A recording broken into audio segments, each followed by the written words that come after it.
And hello and welcome everyone to the comic multiverse where the worlds of nerd meet. It's Sunday night again, Matt. You and I are here together with all of our fans. At least 22 of them so far are that I'm reading here on my end have already showed up to watch the show. And I got a feeling, Matt. I got a good feeling this will be a special one. How are you?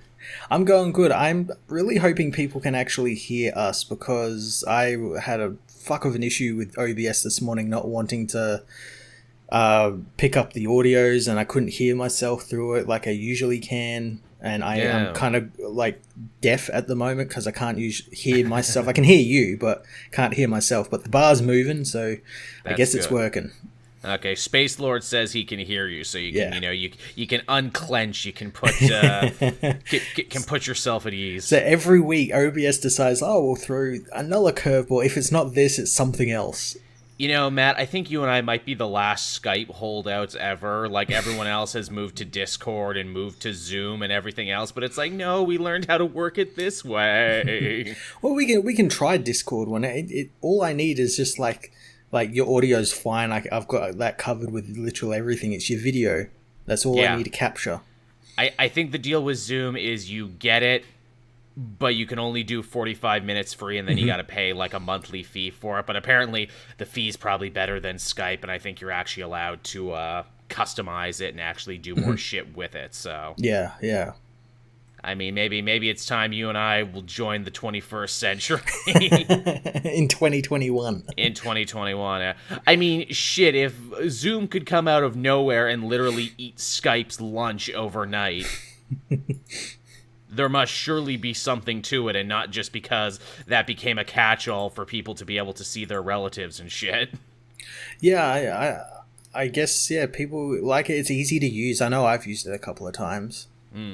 I've used it once. I used it for the first time this week myself because I did a college radio interview, and that's how the kid wanted to do it. So I'm like, all right, for you, I will get a Zoom account, and we'll see how this goes. Yeah, no, it's pretty easy. It's pretty easy.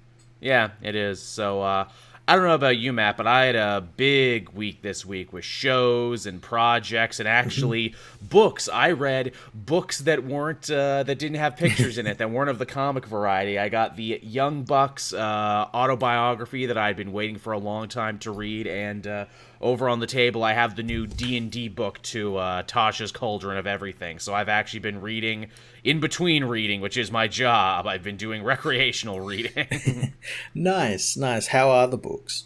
Book's good. Tasha's is a bunch of new like subclass material and a lot of other stuff for running games in D&D, so don't be shocked if I steal stuff from that when I do the new capes and quests. The Young Bucks book is fun too. I will admit I'm almost done, and I'm like that much left.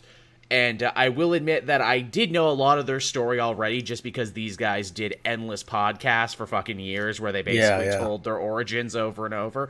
It's the little stuff. It's their home life stuff that I thought was actually the most interesting. Oh, that's cool. And them confirming stuff that fans knew for years. Also, too, I have to wonder at what point the book was read and proofread, because there was a big, outing of sex abusers in the wrestling industry. And there's, 3 or 4 people where they're like, oh, and they were there for our career, and oh, and this is our friend there. I kept waiting for the little Amanda, who we found out later was actually a huge sex predator, and we're sorry. I truly wonder. And another thing I did, and something I'm sure you're going to find quite interesting, I didn't finish my Gundam yet, but I finished the torso of it. The torso. Man, it's smaller than I thought. I did the headpiece last night, and the head, I think, is the real make or break it for Gundaming, because I didn't realize how freaking big and sausagey my fingers are trying to work the little eyepiece into the shaft. Yeah, was it, Yeah, it's like the little eyepiece that you put the little face mask over the top, and then you've got to put the little sticker with the eyes on it, which is always the hardest part. I have not done the sticker part yet. I was waiting for it to be finished before I did the actual stickering, but it's pretty good. Again, it's fun stuff. Obviously, I'm still trying to work out the exact strength of my little clippers, because I know I would clip it too hard and then the piece would fly and I'd have to go find it.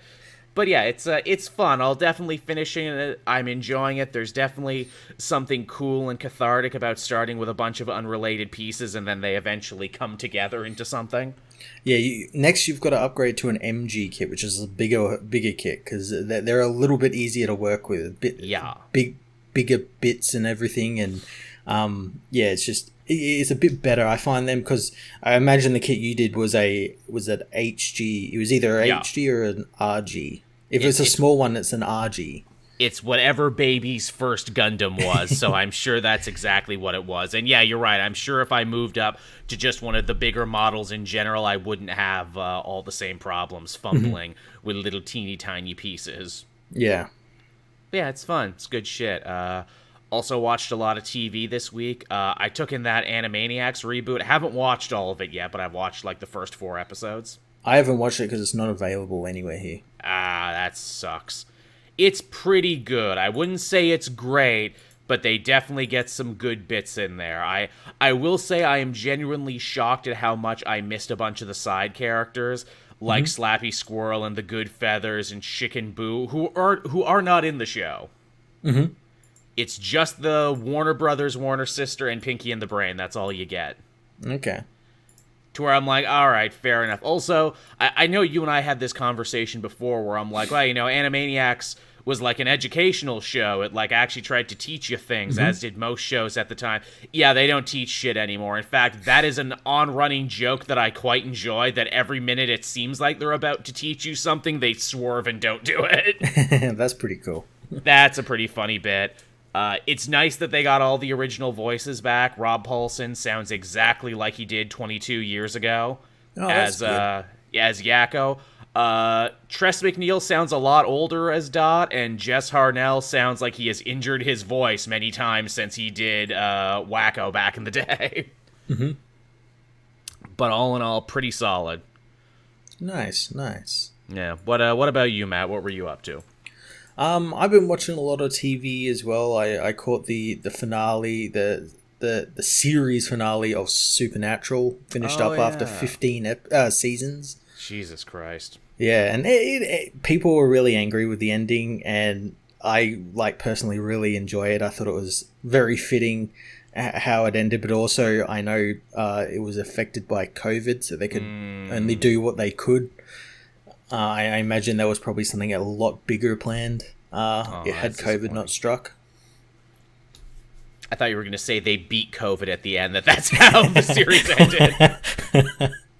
And the greatest supernatural threat was actually COVID, but don't worry, the Winchesters took care of it.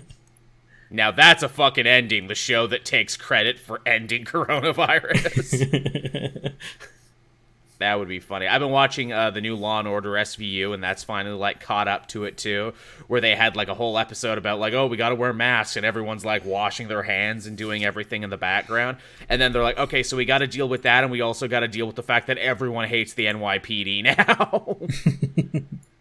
Which is pretty fucking great, because Stabler is coming back this season, and I'm very interested to see how they're going to work that in, because the last 2 episodes have been people are so sick of cops, abusing the law and going off and doing whatever they want, and Olivia's like, oh yeah, we really got to stop that. I'm like, lady, how many times did you do that? How many times did Stabler do that? And then it's like, wait, is that where the show's actually going with it? Saying, I learned it from watching you, Stabler, you're the problem?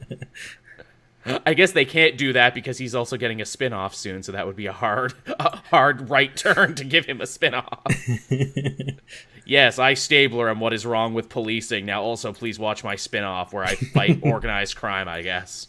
Yeah, I'm actually interested in that spin-off, and it's probably something I might actually watch. I haven't watched Law & Order in years. I didn't watch it for years either, because it was once Stabler was gone, I'm like, oh, well, it's like breaking up a family. It can never be good again. And then, when John Munch left it, too, and I'm like, oh, well, then it'll never be good again, because, bells are so important. But then I caught a couple episodes on television. I'm like, no, it's actually staying very good. Even when they changed the cast and everything, it's still pretty good. Yeah, I keep seeing, clips and everything, and it looks pretty good. And you get the odd episode, like that goddamn... gamer episode. Oh, yes. That's just amazing. Which, yes, very, very silly, but also weirdly endearing when you find out that Ice-T is, like, the voice of good gamers in the world. And I'm like, that's fine. I'm okay with that he's the guy who actually plays video games of the cops and knows what's up. Also, I forget what Paul it was, if it was Logan Paul or the other Paul, but one of them played, like, the militant villains in that one. Yeah. And I'm just like, Jesus Christ, if you just want to combine everything that's bad into one episode, here you go. Those gamers tried to rise up, but they couldn't. They found we lived in a society. Literally they did.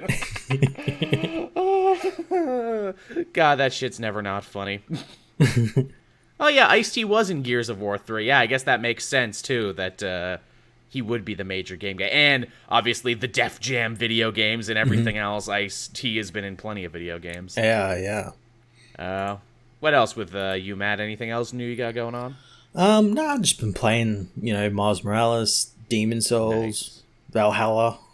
Man, you got all the big Christmas video games right now. Everything, I guess, but Cyberpunk. Yeah, well, we got that coming out, hopefully. I think it will because, people have been posting that copies are actually at shops now, so... that's good. Yeah, I want to play that one on the PC for sure. I was watching that Marvel 616 documentary. I only got, 2 episodes in, but that was pretty solid so far. I haven't started it yet, but I have heard good things about it. Oh, you get a nice mix. The first one is all about the Japanese Spider-Man and everything they went through to get that one made. Yeah, do they talk to Akira Yoshida about it? No, Akira Yoshida's in the next episode, though. No, somehow they didn't talk to Akira Yoshida. What a missed opportunity. Clearly, they interviewed him Marvel's for the biggest show. Japanese writer. Why would they not talk to him? Man, that's how they should have introduced him. Then the next one they did that I watched was all about the unsung female heroes of the comic book world. So editors and assistants and artists and everything. And man, we get some great stuff with Ann Nesenti in there. Who, when I sat and watched, I'm like, yeah, Ann Nesenti wrote so much fucking shit, and she never gets celebrated as much. Then it all eventually ends with Kelly Sue DeConnick coming on, Captain Marvel, and eventually how Kamala Khan, Ms.Marvel came together, which we'll talk about more. What's truly hilarious is I think this is probably the most candid G. Willow Wilson has ever been in an interview, because they asked her where it's when one of the editors from Marvel said, hey, we want to create a hip, young Muslim teen from Jersey City. G. Willow Wilson's first response was, no fucking way Marvel wants to do that. That's not going to happen.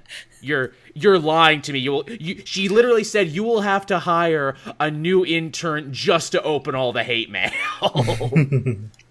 And I'm like, oh, that's so funny that she knew going right in, and yet the fact that it was so heavily celebrated and everything. And basically, Ms. Marvel became the last new character to really hit and to really take over. Yeah, it is interesting to think about that, of all the new characters they've had since Ms. Marvel, and she's the one who's stuck around and been a constant.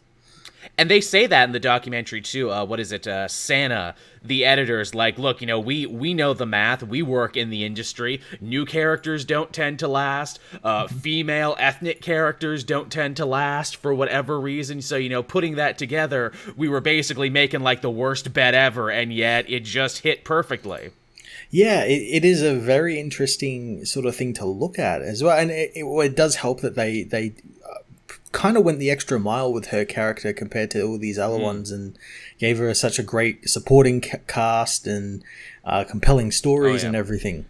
Yeah, it's a great documentary because they really dig into the nitty-gritty of it, where it's look, Marvel took a chance, looked at people within their own company who they felt were being underrepresented in the media, and said, okay, what if we let you tell a story your way, which is very familiar to Marvel fans, because that's literally what made Stan Lee write the Fantastic Four and Spider-Man, where it's okay, if you were never going to write anything else, write us one story your way. And they did, and it ended up being a huge hit. And it also helped, too, that traditional media ended up picking up on this story, which they don't really do with comics ever, because comics are such a niche thing. But, apparently they were, inundated with fan mail right off the bat, just from people who just heard about it and thought it was so cool in concept. And I'm like, man, that's just a really, really freaking feel-good story, and I wish there was more of that. Nice. As the chat says, remember Mosaic? Remember Kid Kaiju? No, I don't. Exactly. They tried to make Mosaic a thing. I remember they gave him a series. They sure did. Tried to make Kid Kaiju a thing, too. He had a whole event and then a whole spin-off book. Yeah, that led nowhere. And they kept trying to redo that as well with the monsters for some reason. Yeah, they were really into that. Like, they figured that would be the next big thing for them, and it never was. Yeah. Yeah, it's very, very fascinating. They got some other ones there, like Forgotten Heroes. I think they got one on cosplay and everything, and it just looks like a solid show. Good on you, Disney Plus. More things like this, please. Nice. Yeah. They've got a lot of like behind the scenes stuff there on Disney Plus. Like they put that Mandalorian show. They've got that great one about props, like Disney props and stuff. The Imagineer series and all like really great behind the scenes stuff.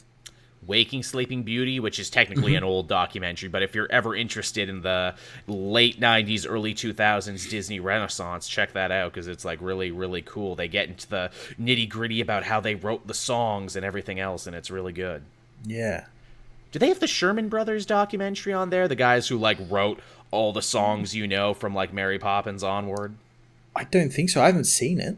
No, I don't think they do either. I think because that one gets into, like, the real nitty-gritty about, like, what a dysfunctional family they were and how, like, they fought and hated each other for years. It's very un-Disney feel-good. It's very, like, behind the music of guys who just happen to write Disney songs. Also, like, one of their kids is actually, like, a fairly famous comedian in her own right, too. And they, really? Yeah, and they interview her. Her name escapes me. Her last name isn't Sherman, I don't think. It's something else. Oh, okay. But yeah, check that one out, everyone. The Sherman Brothers documentary, if you're ever interested in how music for those movies gets made. So yeah, I guess with that, everyone, we are still a comic book podcast. Sometimes, most of the time. Most of the time. I mean, in the 214 episodes we've done, some of them had to have been about comics at some point. Just a handful. Just a handful. Honestly, I'm not going to lie, this What We Did With Our Weekend segment is quickly becoming my favorite segment to open up the show. It's pretty good. It is. I'm enjoying this. Hey, everyone, in the comments section down below, of all the segments we've done in the 214 episodes, what was your favorite segment and what should we bring back? We had Assassin Talk, we had Pitch It segments, we had lots of stuff. We had Fan Mail, that was a segment. We've done lots of segments. But, yeah, I guess we can hop into the actual news this week, and there's a fairly interesting smattering of topics, if I do say so myself. There is. I guess our first piece of news here is something, it's basically a shoe that we knew had to drop eventually, but now we officially have confirmation. Wonder Woman 1984 is slated for a Christmas release date, both digitally and theatrically. Yeah, now the caveat to this is like a little caveat, which is it's going to HBO Max for 1 month. That's it, and then it's being pulled, and I imagine they're going to re-release it in cinemas or something a little later down the line, or somehow hold it until they can do a physical release somewhere. I thought you were going to say it's going to be on HBO Max for 1 month and then released directly to the Pirate Bay. Well, you mean hours after it releases on Christmas Day, it's going to be on the Pirate Bay. Yeah. Oh. Again, too, I still cannot believe that they are even taking the chance to put this in a theater at all, especially when lots of places like Toronto is going back into lockdown tomorrow. LA and New York are talking about lockdowns again because the COVID cases have shot up all over the world again, and I cannot believe they're like, oh, but we're still going to have a theatrical release? Fuck off. Yeah, it's just so strange. And then to do it around Christmas time, so like the holiday season where like... And not on top of the pandemic, which is like the busiest time of the year. Yeah. I really do see like some, coke-addled friggin' movie executive. His tie is undone. He's smoking a cigarette. Okay, but we'll put it out at Christmas then, because people can't see their family, so they'll want to do something, right? So obviously they'll go to the movie theater and they'll see Wonder Woman. Yeah. Also, this is something that should have been done like a while ago. Like a while ago, because this has been moving dates for... It was meant to come out last year. Since summer. Then it came out was meant to come out this year, and then that didn't happen because of COVID, and then they shelved it, and then they moved it to like the end of the year, and then that's not happening, and it's getting released on VOD now, which is it's going to lose a lot of money. Yes, and I think eventually, I mean, we saw this with Mulan, we saw this with a lot of movies now in a lot of studios, basically just playing release date chess is all it is. They're like, how can we maximize this? How can we make as much money as we can, knowing full well that we're going to take a hit on this, because you always take a hit on it when you release it digitally. And I think it really just came down to a matter of fact of like, fuck, lockdowns are happening again. We probably won't be able to release it this year at all, so we might as well just do it. Mm-hmm. I think that's really what it came down to, and I wonder if Disney will follow suit with Black Widow, because as I noticed in my research for this, lots of studios are actually having big, huge releases to coincide with Christmas Day. We got this from Warner Brothers. Yep. Disney is releasing Soul, their next big Pixar movie. And also, The Croods 2 is also getting a Christmas release day, too. I forget what studio that's from. Fox, I want to say. Yeah, Universal or something. Right, yeah, so they're getting a big release on that one as well. So this seems to be the new thing where it's like, okay, if we just inundate everyone with good movies on Christmas, hopefully they'll stay in and watch them. And I think someone broke down the math, too, where they're like, so an average ticket in America is like $16 in a major metropolitan city, and like, what is it, a membership to HBO Max or whatever is only averages out to like 15 something, so it's actually like $1 cheaper to stay home and fucking watch the movie. Well, see, here's the thing. Yeah, they're not charging extra to be able to watch this, which means again they're going to be losing money, because what's stopping people from like just getting a trial, like a free trial, and watching it and then just canceling it? None at all. I mean, say what you want about the greed of the Disney Corporation. At least they're like, no, you need to have the app and pay $30 for Mulan. And people did it. They did. Like, say what you will about Mulan, but it made 70 million in cinemas, and they haven't released the number for Disney Plus, but I have to imagine it was quite a fair bit, the amount of people that were talking about it and watching it. I think it was, but I also think it was less than they wanted. I'm sure if it I'm sure, yeah. I'm sure, but at least they made some of their money back. But they made some of it back, and again, too, you have to wonder, will they, bite the bullet and, finally be like, all right, fuck it, here's Black Widow. They're probably waiting to see how this does. Probably, yeah, because you figure, too, they're like, look, we're going to release that Vision show anyway in December. Mm-hmm. So, I mean, we don't have to release Black Widow yet if we don't want to. No. We can hold on to that. Because I'm sure what Disney and Marvel would love to do is to be like, hey, the pandemic's over, everyone. You can finally go back to the movies. And look, we got a Marvel movie here. Remember these and how normal these made you feel? I think that's what they're banking on. They're banking on because like, there's obviously like talk that like by next summer, everything will be back to some semblance of normalcy. So they'll be like, here, come watch this film. Yeah, freaking fingers crossed, I tell you. Yeah. But yeah, so we are finally going to get a chance to see Wonder Woman. And of course it comes out during the holidays when it's just like, well, shit, maybe Matt and I want to take it easy. But I guess we'll definitely have to have a spoiler cast and a special episode ready to go for this one in the new year sometime. Yeah, definitely. Because, yeah, it's like, when was the last time they released a big movie at Christmas like this where we had to go see for work? Yeah, I can't think of any. I can think of, like, movies like Star Wars released, like, the week before Christmas. But that was before Christmas, not on Christmas. Yeah, not on Christmas, damn it. But, here's... at least we can plan a nice big day around this. We got this and Soul and everything else. And I know my mom loves Crude, so there you go. Yeah. We can all watch movies and social distance and hopefully get through this motherfucker of a year. So there you go. So there's your Wonder Woman news, everyone. We're that much closer to see it. Also, it's funny, too, with Wonder Woman 84, knowing that the Maxwell Lord in that movie was so clearly a Trump analog. Yeah, and it was meant to come out while Trump was still in office. And yeah. Which I wonder, will that make it read, cheekier, or will it make it read more like kind of eye-rolling, like, oh god, aren't we glad this is over? Yeah, I'm intrigued to see how that will definitely play out. Same. Because yeah, it could easily come off as like, oh, you can tell when this movie was made. Yeah, which it's like, oh, well, why you gotta keep bringing up old shit, Wonder Woman 1984? To which I'm sure Trump somewhere in his bunker, oh, don't worry, I'm not going away anytime soon. I'm gonna be here on Twitter, rage tweeting from the toilet, and Twitter will be telling me, this has been disputed. That's how I knew it was all over, when Twitter had to eventually step in and be like, this is not true. We have to actually say this is not true now. Twitter, who hates doing anything, that hates doing its job, period, has to actually step in and do its job. Yeah. Oh man, remember Fleet? Remember Fleet for like the 24 hours Fleet was a thing, and then everyone fucking dunked on Fleet so hard, Twitter's like, okay, we won't do it then. I still don't even know what that is. I never even got to see it, so... That's how quickly it went. So, you know how like in Instagram, you have Instagram stories, and they'll only be there for like a minute if you want them? Yep. Basically, Twitter's like, we can do it too. What if there was only tweets that you could put up for 24 hours, and people could only see it for a short amount of time? What about that? Oof. I know, and everyone on the internet's like, Twitter, what the fuck is wrong with you? We want to be able to edit our things. We want to be able to ban all the Nazis. We don't want this. Okay, fine. And literally, Twitter made fun of Twitter so hard, Twitter didn't do the thing.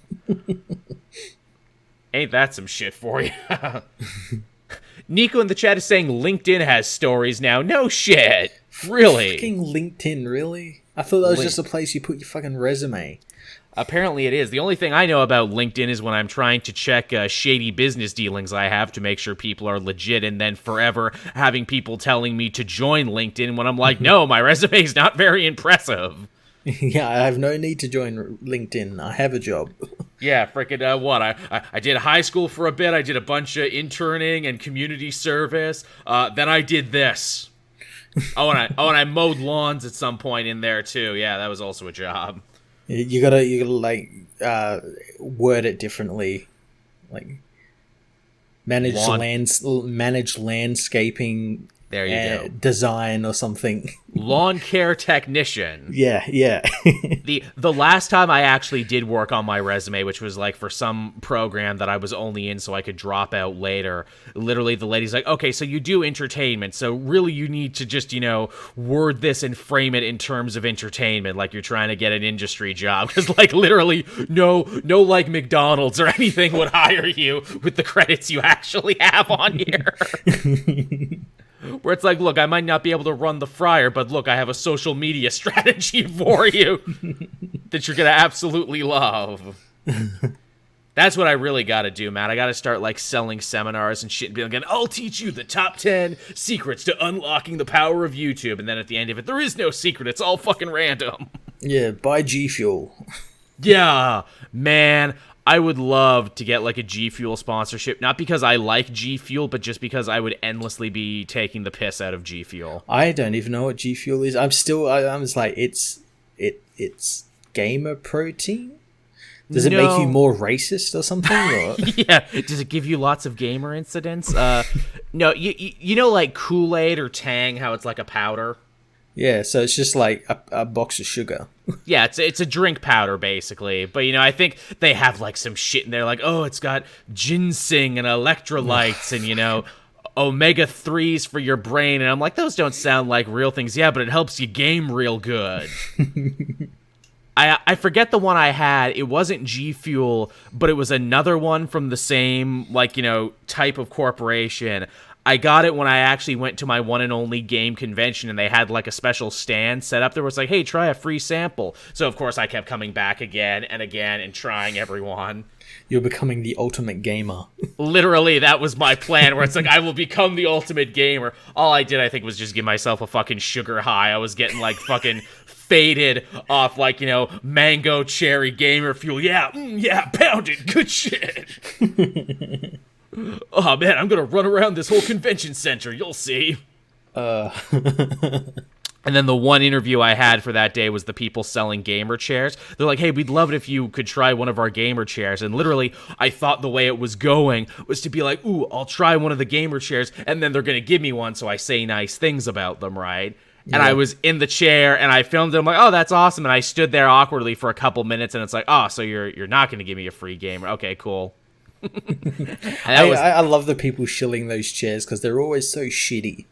So it's like, no, you got to go to like an office shop and just like get one of those high quality like office chairs, like the one I have. It has like the cool like backrest that moves with your back, and it's got like the wheels that don't ruin the carpet or anything, and.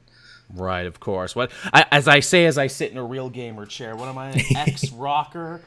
Again, I didn't buy this. This was a gift from someone, actually. And when I was putting together my office, I'm like, look, I could go get a chair. I could do this. It's got a bunch of shit for, like, plugging in for, like, speakers. And, like, I think it actually vibrates. But I never actually plugged it the fuck in. I remember I saw someone shilling ones that had, like in the headrest that you have, it had, like, RGB lighting. I'm like, why the fuck are you ever going to need that? No one's going to see it. Your head's in the way. What if I need to find my chair in the dark, man? Did you ever think about that? Everything's got RGB lighting on it, or lighting strips on it these days. Yeah, for real. And somehow we're still talking about Wonder Woman, I think. Yeah, that should be good.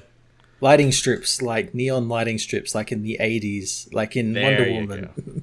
I do actually have like some LED lights here that have been sitting on my desk forever because I was going to do the thing that the elite gamers do, and I was going to put it around my computer. And then I'm like, that's really hard, and also it works fine without it, so it's really just fucking, what is it? Vanity, and I'm not that vain. I'm good.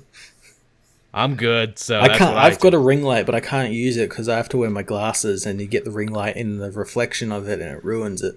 I know that now. Yeah, I keep saying I need to buy a ring light for similar reasons. There's a lot of like little bullshit things I need. Like obviously my mic, I've been saying forever I need to get like a mic arm, but then it's just like, well, what am I going to do with the mic arm? What if I want to move the mic and record in another room? Well, then I guess I would need two mics then.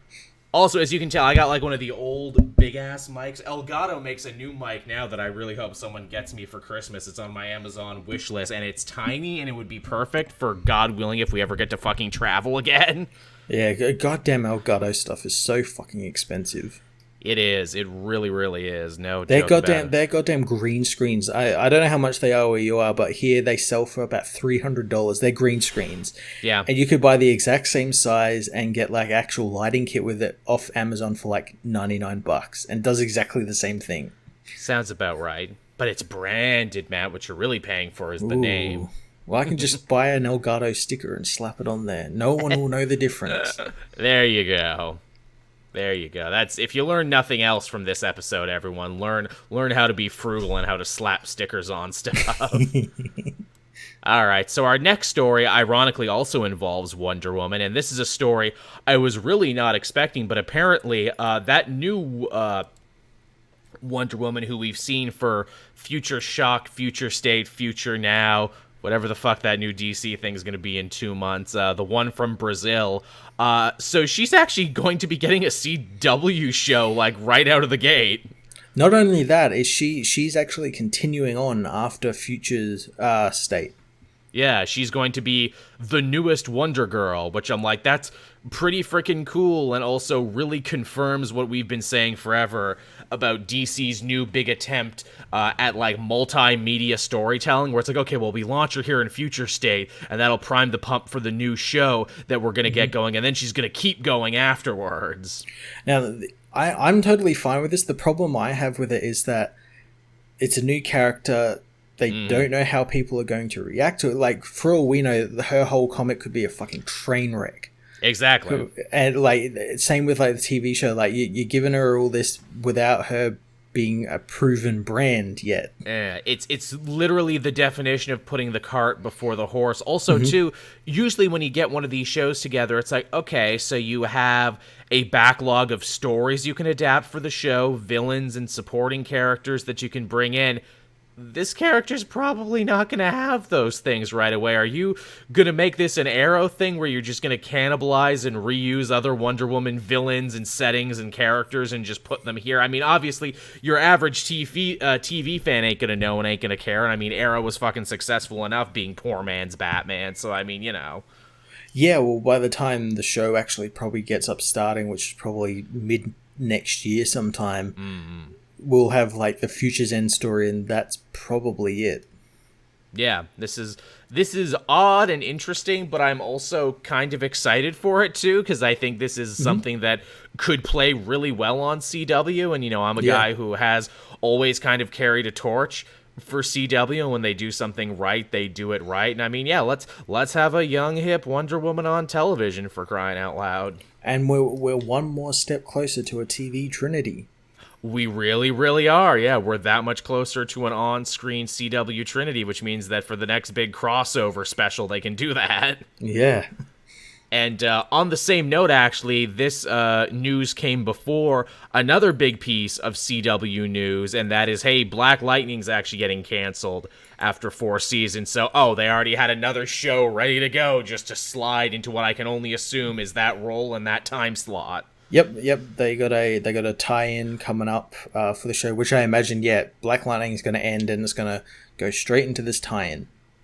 Which, like Black Lightning, that's 4 seasons more than I'm sure a lot of people thought a character like this could do. And I mean, everything I heard about the show was actually kind of awesome. How they brought in the Outsiders and how they brought in fucking Gravedigger and all this other shit that you would not expect. How it basically became kind of like this, focal point thing for black heroes and black characters in the DC universe. And I'm like, that's fucking awesome. And also, too, as we've seen from stuff like Constantine and everything else, just because this show is done doesn't mean Black Lightning has to be done in the CW universe or any of the other supporting characters. In fact, next season for Legends, Black Lightning should join the team. Well, see, and that's another great thing is now this show is in the Prime Earth, so it's in the same Earth as the Superman and Flash and Green Arrow and all that, so can easily do that. And I imagine we probably are going to see these characters turn up for like cameos somewhere or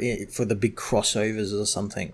In fact, it's getting to the point now where they have so many different characters and heroes roaming around and everything. At what point do they eventually just say, you know what, fuck it, and pull the trigger on and be like, we're doing CW's Justice League now?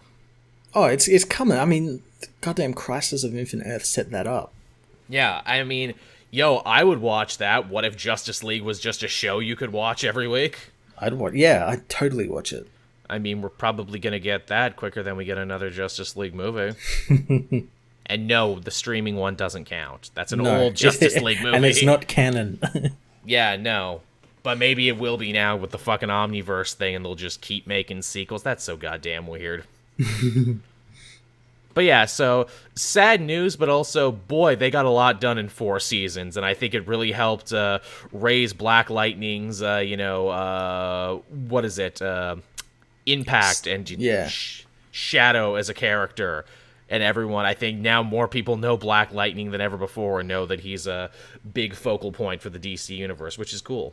Yeah, kind of shitty it came on this week because this coming week we've got the other history of the DC universe coming out, which he's a big part of. I was gonna mention that. I know that stings a little bit, doesn't it? Where it's like, come on. Come on. Yeah, I'm excited for that John Ridley book. I can't wait to check that. Also, too, I actually was kind of talking out of my ass before when I assumed that John Ridley was just a movie writer. Yeah, he's not. Yeah, he's not. Apparently, he has a rather substantial comic book writing career, so I'm actually happy to correct myself on this one and be like, yo, that's pretty fucking dope. I'm down for that. Yeah. Also, too, I didn't write it in the thing or anything, but, what is it? I guess Batwoman Season 2 got another trailer, which is basically like, hey, we're starting this show from scratch, essentially, because we lost our lead. Yeah, and it's starting sooner than I actually thought. Yeah, same.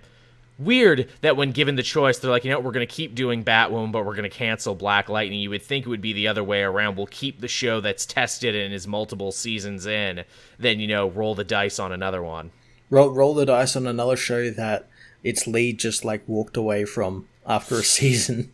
Yeah, that's weird. Unless there was, other contractual obligations with other people on the show where it's like, okay, they signed a 3-season deal, so we can't, cancel the show. Yeah. But that's just so weird. And again, I mean, don't be shocked if in a couple things were like, hey, so Batwoman was only 2 seasons. Yeah, I imagine it probably will be. Because it's just like, that's so... That first episode of season 2 better be really fucking good to get people invested. Wait, it better have a good goddamn excuse. Because that's a hard pill to swallow, especially in a show that's all like, Kate Kane's going to try and find, her cousin Bruce who's missing, Bruce who's not around. Okay, now she's disappeared and she's not around. That's a hell of a thing. And again, as we said before, there were so many ways out of that situation. They just had a crisis. We're saying, why didn't they do something with the crisis where it literally just changed the character? Residual crisis energy. Yeah. You're the same person, you just look different now and sound different, maybe act a little different. Yeah, exactly. They had all this chance to do all that, and they went the completely wrong way about it. I don't know whether they just didn't think about that. It's very, very weird. They had Hush as a character. It could have been like, yo, we just changed your face into a face that looks different, a la Face Off, and if we try and change you back, it'll kill you. Well, see, that was the thing. That was what was actually, I thought was going to happen, because we had Hush become Bruce Wayne. I would have thought, he's going to turn goddamn Kate's sister into Kate. Yeah, that could have been really easy, huh? Yeah, or even have Kate's sister become Batwoman. It's an option. It was there. They took a weird way out. And again, we still don't know why Ruby Rose walked off that show. No. We may never know. No, I have something to do with some type of stunt negligence or something. Or she's just like, I didn't really want to be in this because, I still think I can be in movies and everything. Even though she's not very good in movies. I mean, she plays the same character and everything. Yeah. Which, I don't know if that's her fault or that's just Hollywood typecasting her, but still, very, very, very weird. Yeah. All right, now next up, what do we got here? Ooh, Radiant Black is the brand new creator series from Kyle Higgins, of course, a longtime fan of the show, friend of the show, too, in full disclosure. I actually knew he was working on this before it actually got announced. He actually sent some pictures, and he's like, hey, Joel, doesn't this look dope? And I'm like, fuck yeah, it looks dope. I bring it up because don't be shocked if I get him on the show at some point to hype it up. But Radiant Black is being sold as Power Rangers meets Spider-Man. Yeah, and it looks like that as well. Certainly does. Obviously, this makes a lot of sense. Higgins, a dude who, really breathed fresh life into the Power Rangers brand, which is still going very strong today. A dude who, historically kind of got a little dicked over in the New 52 when it came to making his Nightwing run, but came back a bigger star from the indies and got to write a Nightwing story, and now this basically seems to be the culmination of so many things he's been working on. Yeah, it's all his own. It looks fantastic. When's it coming out? It's coming out in January, isn't it? Yes, it's coming out fairly soon. Good timing for it too, as like even Marvel is experimenting with like, hey, can we get some of that sick tokusatsu cash with our Ultraman series? Yeah. Will this be the one that, bridges the gap between the superhero fans and the anime fans? Will this finally be the one, Matt? Hopefully. This is Akira Yoshida's dream. This will be the warm fire that we all gather around. But no, seriously, I am legit excited for this, and I'm not just saying that because Kyle Higgins is a creator who talks to me like literally this would be my jam regardless, and looks good. Yeah, it looks really fucking good. Yeah, it looks really fun, so, don't be shocked when we cover this one on the channel eventually. Alright, what else do we got going on here this week? Dovetailing off something I mentioned earlier in the show, but a bunch of set leaks came out for that Ms.Marvel show that they're filming right now.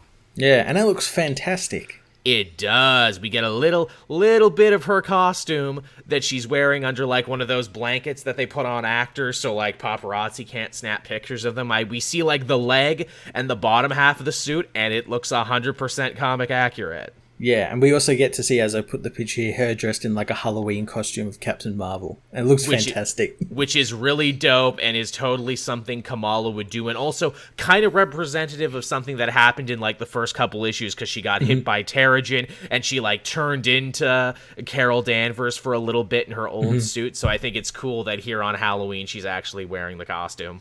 Yeah, and also I like that her like bike helmet is like the Captain Marvel star, and Yeah. I think it could just be just like something just on the bike, but on her bike on the wheels there's like little colored like balls around the Ah. spokes, and they look like infinity gems. Oh, that's fun. Also, too, she's wearing like an army jacket, and of course, Carol is in the Air Force and everything, so that adds up. Yo, I'm so stoked for this show. It's so cool that after as we said, taking the world by storm, Marvel realized that it's time for Ms.Marvel to actually have a show, and we think this is going to be huge.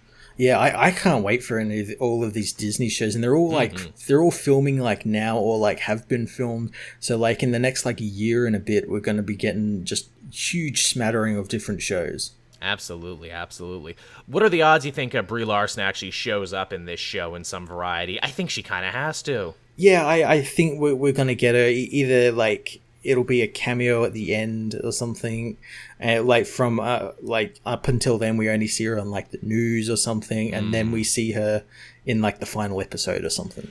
It'll be very interesting too, like in terms of canonicity, because obviously in the movie universe, Carol went right from being Carol to being Captain Marvel. She had no Miss Marvel phase in between. So as far as this universe is concerned, Kamala will be the first Miss Marvel. Yeah, yeah. Unless, unless the sequel does something interesting with that or tries to, change that around a bit. Because obviously we're getting this, and we're getting Spectrum as well, too, in the Vision show. So they're, like, building quite an extended Marvel family. Yeah, yeah, they're building everything around, and rightly so, because I guess they're moving into, like, obviously New Avengers territory and, like, the next generation, and that's probably going to be led by Captain Marvel. Talk about multimedia that actually works, with Kamala basically being the POV character for that video game to kind of prime the pump for the show and everything. Absolutely, yeah. So that's pretty dope. Yeah, color us very excited for this. Also, too, the frickin' actress is like an hour, like lives and like went to school like an hour away from me, basically. So what you're saying is you basically are best friends with her. I'm basically saying it's pretty serious between me and the actress who plays this part. Wait, I don't think she's 18, actually. Fuck, I should not say that. Should not say that at all. But yes, we're literally best friends. I am not a creepy stalker at all. Also, shit, I actually was really hoping to leverage that fact of like, hey, I'm a somewhat, knowable creator, and we're in basically the same area. Hey, can we do a sit-down interview? Obviously we couldn't, because COVID. No one should be sitting down with strangers at all right now, but I was really hoping to try and make that happen.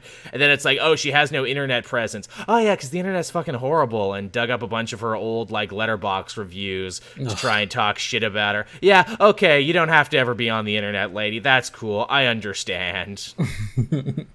You're already smarter than most actors in that regard, where it's like, you know what, deleting all my internet presence and going away.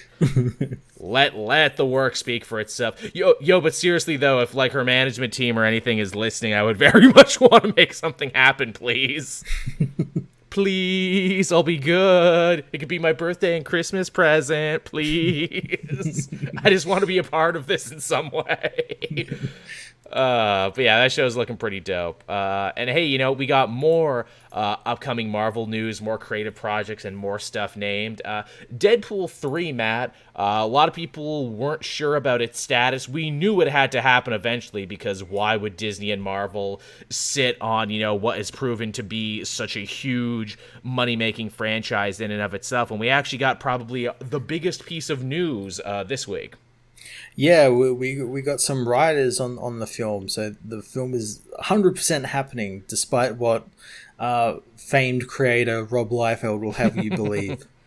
Rob Liefeld with cutting scoops directly from his butthole. When he's not getting salty about Hickman's X-Men, he's talking about how Marvel Studios would never make a Deadpool film. Literally old comic book man yells at Cloud. And then tries to take credit for that, Cloud. Fucking amazing, man. Because, it's not like the characters he created were only made good and interesting by other people, but whatever. Yeah. You know, it's not that Deadpool is just like literally a ripoff of Deathstroke, and he's even admitted that. But yeah, they tapped the Molyneux sisters for this one, who are Emmy Award-winning creators from their work on shows like Bob's Burgers, which I will freely admit, I never watched much of Bob's Burgers. That show became popular right around the time, you know, I cut the cable cord and stopped watching, you know, like Fox on Sunday night. But I've been going back and watching some of it on Amazon, and it is legitimately pretty funny. Yeah, it's definitely the type of humor that would fit Deadpool. Like, it's the type of humor that I think Deadpool should be. Not that fucking random chimichanga laugh out loud shit. It's like funny, like smart humor.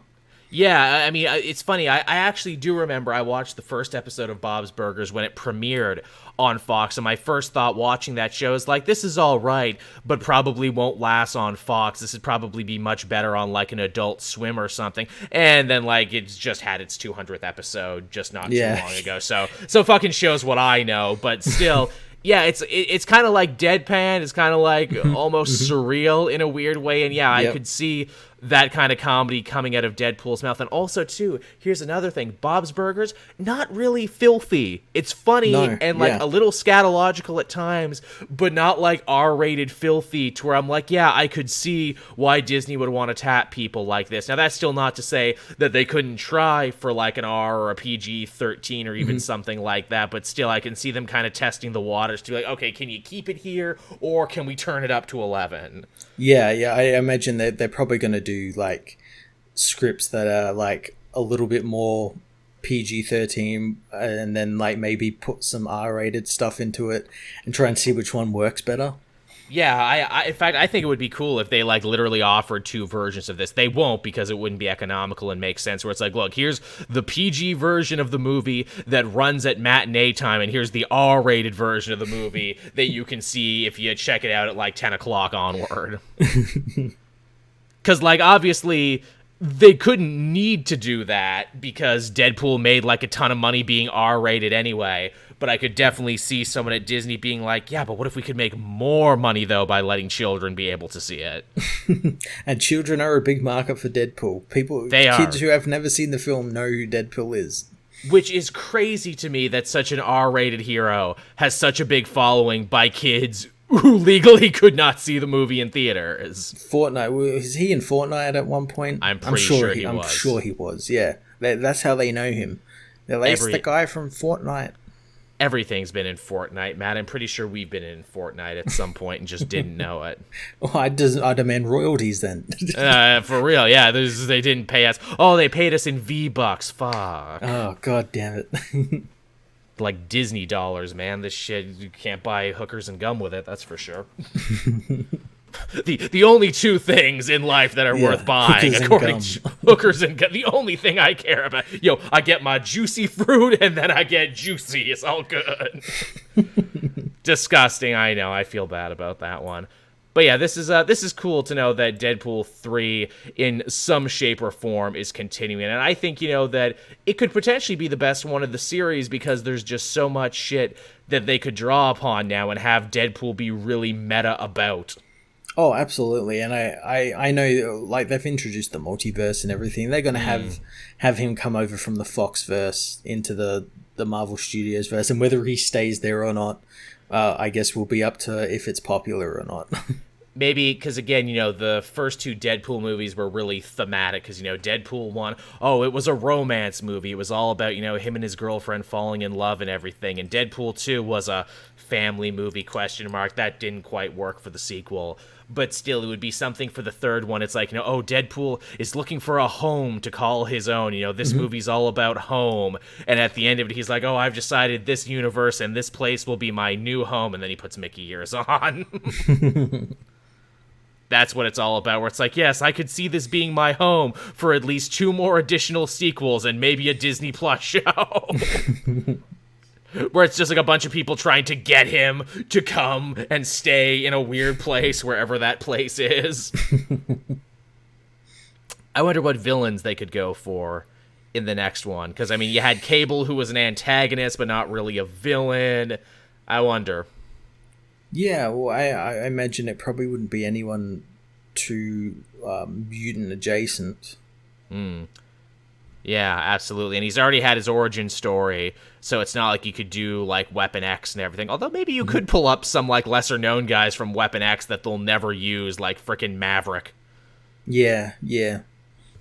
Have Maverick show. Madcap, oh yeah, that could be interesting. Madcap, because he was a big thing in the Duggan run, and he's a villain who can also regenerate and is almost as crazy as Deadpool. Yeah, that could be fun. That could be... I don't know whether they go that route, though. Yeah, if they did, Deadpool would have to make fun of it, where it's like, oh, okay, so now I have to fight evil version of myself in a similar costume. Oh, yeah, I haven't seen this one done to death. Ironmonger, Killmonger. Yeah. Are you the joke monger? Who are you? Yeah. Omega Red, yeah, assumedly they don't want to do anything, because I'm going to assume that they're probably going to want Wolverine movies on their own, and Omega Red would be a good villain for that. Well, there's rumors, it's just rumors, there's no, like, base in it, that there's rumors that Omega Red's going to be in Shang-Chi. Interesting.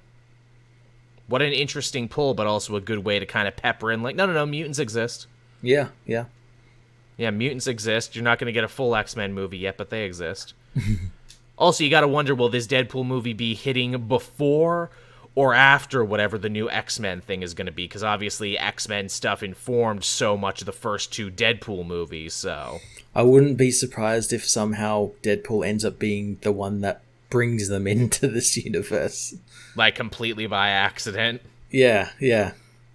Yeah, that would be something. And again, to, play with the meta nature of it, like only Deadpool remembers that, this is a new franchise, that he never used to be in this universe, but he does now. Oh, he's going to do that. But I'm just glad that, like, under these new writers, Marvel Studios knows what they're doing, so it's not going to be played out like I imagine it would have been in the Fox verse. No, it won't be nearly as obnoxious. No. Man, it would be great just to see him, like, pester the Avengers. That'd be pretty funny, though. I imagine he probably will. Like someone has to come and recruit him, like they need... Well, I mean, they'll get Samuel L. Jackson and be like, Wade Wilson, we're recruiting you for the... No, been done. Call me when there's an X-Men team up. Bye. There's your thing. I'm willing to hang out with Spider-Man for a bit. That would be fun. But yeah, so there's your Deadpool news, everyone, and they're making good headway in that. And thank you, Caleb Burritos. Appreciate it. Thank you. Deadpool also likes Caleb's Burritos. I guess with that, we can talk about what we read this week, and I actually got a fair amount read this week. Not as much as I wanted. I had kind of 2 lazy days there, but I did get a lot read. So did I. All right, where would we like to begin, Matt? Let's start with X of Swords. We got 3 parts that took us up into the finale of the event. 3 very different issues as well. Oh yeah. Yeah, these ones definitely ran the old gambit. I guess the first one we had was X-Force 14. Mm-hmm. And, Saturnine, she's still cheating, she's still fucking everyone over, and the competitions are just getting more and more ridiculous. There's, like, a dance-off and a fashion show and a spelling bee. and an eating contest, and, just all these ridiculous things that just, like, again, like what we said, she's, like, a fae or, like, magical being, so she's like, using every little, like, instance of a word, like, it's a contest of arms. It's literally a contest of arms. Yeah, you've got to arm wrestle. And I love, too, because, like, literally it gets to the point, like, by the end of this 3-parter where it's like, did she just run out of crazy ideas? She's like, I can't believe you're still all doing these. Yeah. The joke, she thought they would have caught on a bit sooner than they did, but it's like, well, I'm in it now. I can't look back.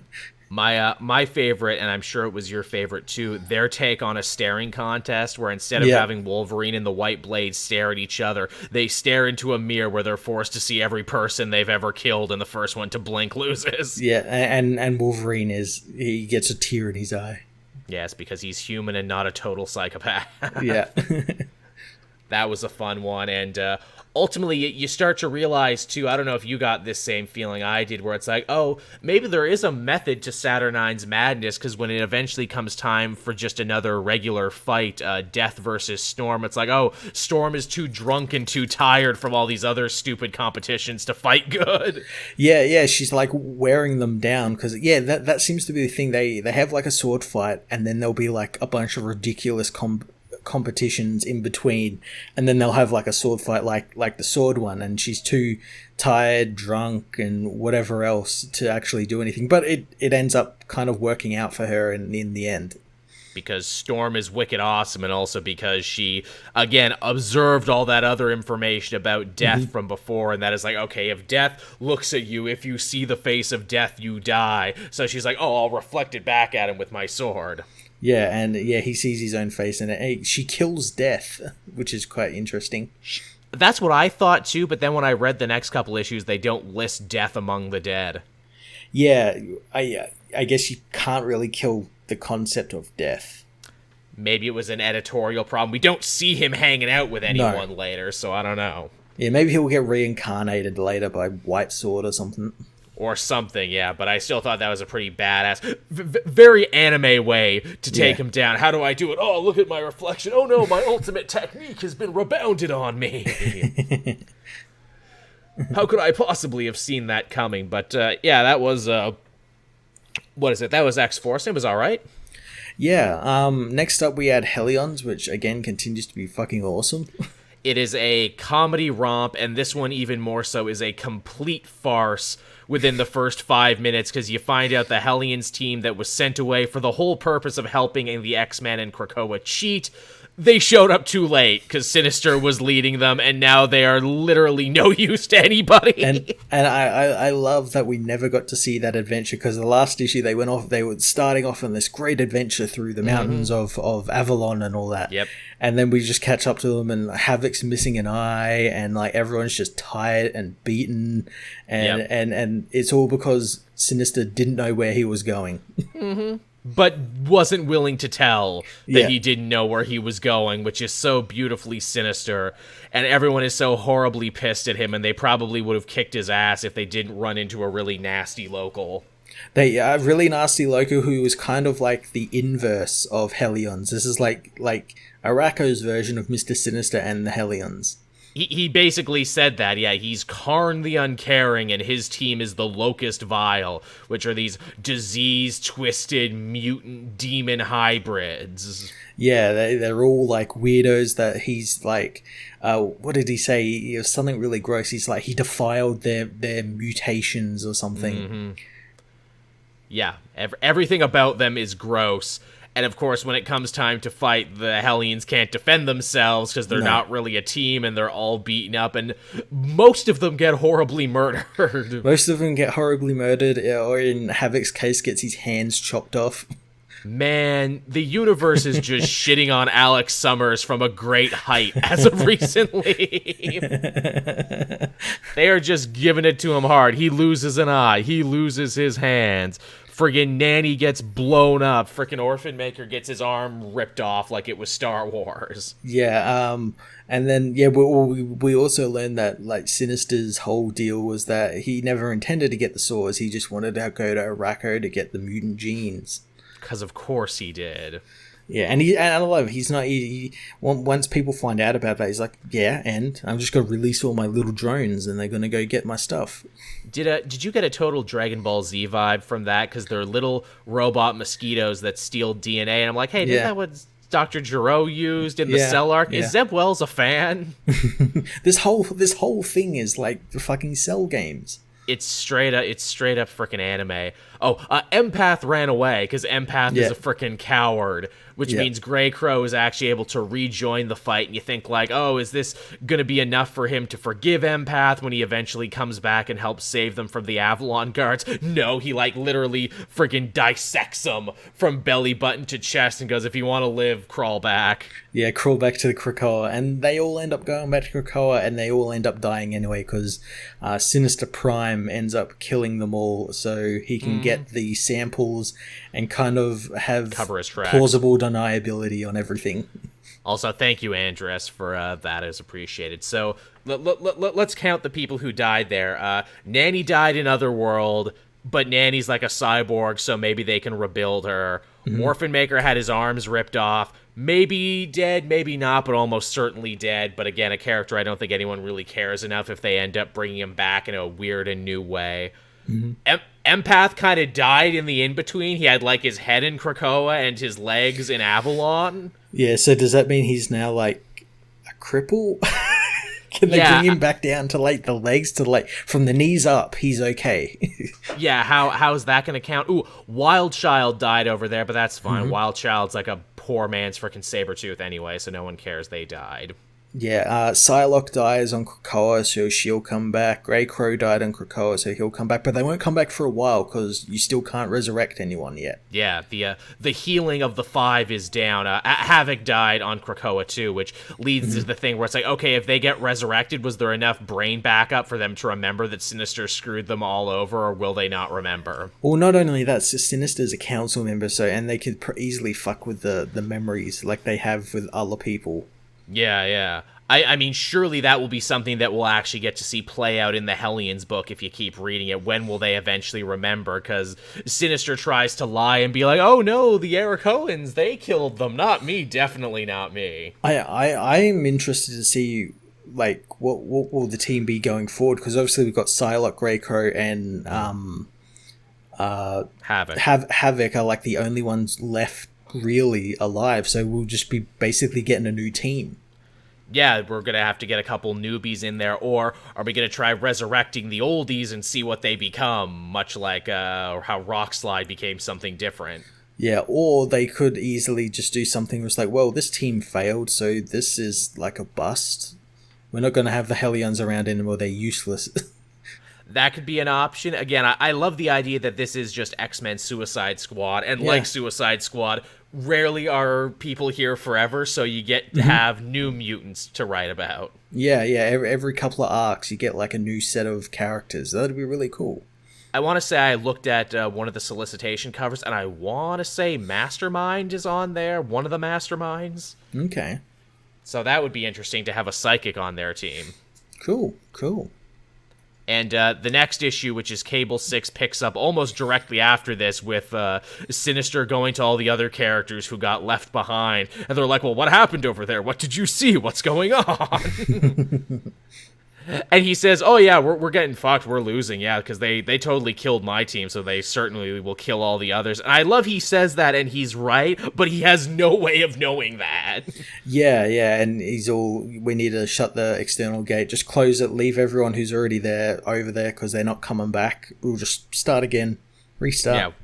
We need to gather our war generals and get ready for battle. And it's basically Krakoa, the island itself, that ends up checkmating him and be like, no fucking way are you blowing up that gate, not while I'm here.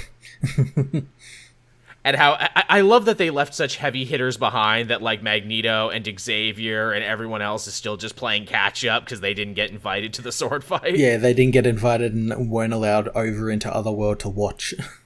So they've just literally been sitting there twiddling their thumbs, being like, so what do you think's happening over there now? Yeah, Xavier took the time to go tell Franklin Richards he wasn't a mutant. Yeah, I saw that, and everyone's really mad at Dan Slott this week for that. Yeah, we'll talk about that a little later. Okay, because I'm assuming you read the book, so you have a lot to say on the subject. I personally felt indifferent, because I'm not reading Fantastic Four at the moment. Well, I'll just say this. People obviously shitting on Dan Slott because, it's popular to shit on him, but also they're taking Xavier's... It's obvious that a lot of these people don't actually read fucking X-Men books because I wouldn't believe Xavier in a heartbeat. I did read one or two people who thought it was the Maker, and I'm like, someone's not been reading comics for the last couple of years, because you would know it's been Professor X and he's been acting like a dickhead. But yeah, so it's Cable's turn to fight. The Cable book, I think, probably being the weakest one we read before, so I had high hopes to see this one and Duggan redeem himself. And literally, the whole joke of this is that when push comes to shove, Cable could not get the job done. No, yeah, he's still a little boy, and he calls for his parents when he gets beaten.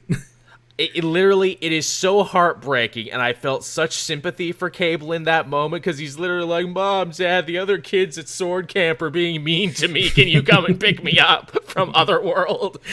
And then we get to see that side of, like, Jean and Scott. They're like, oh, my sweet, beautiful boy, who hurt you? We'll kick their ass. Oh, it was Doug's new giant wife. Wait, what?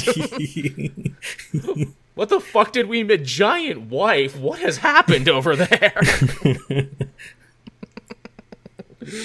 But honestly, this issue is actually barely about Cable at all, because it's all building up to the big the big SummerSlam feud, White Blade versus Gorgon. Gorgon's not done anything yet, so everyone's waiting for him to do something, and you know it's going to be great. I still can't tell whether it was just lazy writing to have Gorgon's points be awarded to like even them out. Even up the both sides. Like, I can't tell whether that's lazy writing or whether that's actually really damn good. See, I do actually lean towards that it was pretty damn good. I think this is 100% what Hickman and Howard had in mind, where it's like, okay, we'll introduce Gorgon. He won't do anything, but we know he's a badass, and he'll just sit there being he's a badass. He's the little Asian guy out at the front. He's literally the little Yakuza guy from Simpsons, and then we'll introduce the White Blade, and we'll set up for multiple issues that he doesn't like the other sword bearers, and that he's only competing under duress to make them look bad. And of course, Saturnine, who again shows all the fights, so maybe she knew this, where basically, White Blade gave Gorgon the layup, essentially, where it's like, okay, kill just enough of my dudes who I send at you one at a time, two at a time to even up, and then I'll kill you to protect my own win, and then I'm done. Yeah.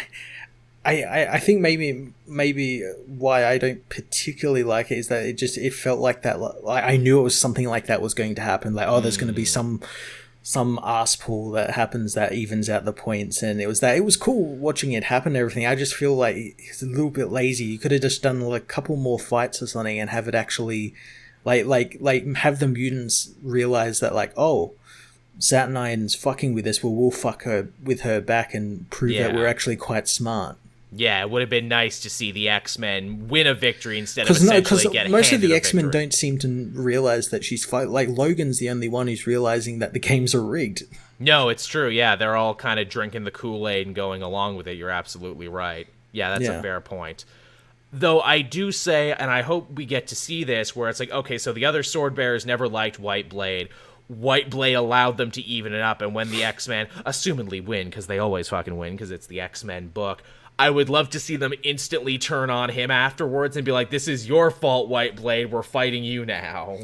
That, or I think maybe the X-Men might lose, and White Blade will come to their aid with his army. Yeah, because he seems to, like, not actually care. And yeah, wouldn't it be interesting that White Blade becomes, like, the weird, like, you know, friend to the X-Men? Mm-hmm. Yeah. Though perhaps not a great friend. And that could be how most of these X-Men get resurrected as well, because he's got that power. He seems to be the only one who can do it without having, like, he resurrects Cypher, and there's no problems with Cypher. It could be one of those things, too, where it's like, yeah, I resurrected Cypher, I can resurrect Gorgon, too, but now I have, like, 2 sleeper agents in Krakoa, so you better not fuck with me, because, like, I'm actually a big, scary bad guy, too. Just because I'm nicer compared to those other guys doesn't mean I'm all the way nice. Yeah. I think there's definitely directions they could go with it. And obviously, the final match, which they don't even wait for Saturnine to announce. It's like, yeah, we know Apocalypse versus Genesis, because this is where the whole thing has been building up to. And it's interesting, we still have 3 issues left.